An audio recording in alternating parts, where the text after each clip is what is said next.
In the last 2 years or so, I've built a customer base of 2 million plus.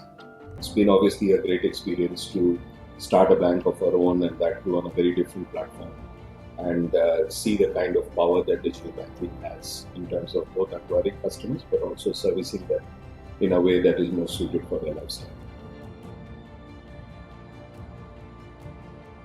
It started with machine learning already in some form or the other, and then it seems to be transforming or migrating to a more sophisticated platform is in terms of giving access of credit to people who are otherwise not probably eligible on traditional underwriting norms. Apart from that, I think personalization has been another big area, and also in some of the process automation. I guess things like settlement of disputes or payment transaction issues. Open banking infrastructure is coming into being in a market like Vietnam, maybe a little bit faster than what we see in Philippines. The e-wallet payments mechanism in Philippines have developed to an extent that probably did not see in Vietnam. They have made their digital banking much more sophisticated.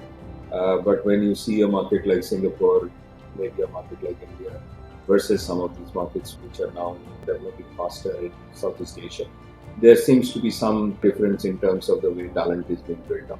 And talent is, I guess, key because unless you have in your organizations, and evangelizing the concept of application deployment or something as new as Gen AI doesn't happen that easily.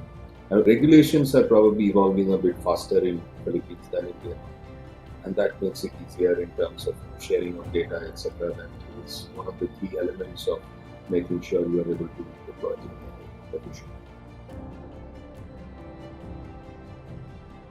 I think being able to do POCs, because of many of these, it would be better if we are able to do pilots or POCs in a relatively short time with a lesser budget, etc., so that it becomes easier for our startups to kind of pursue them or adopt them with more confidence.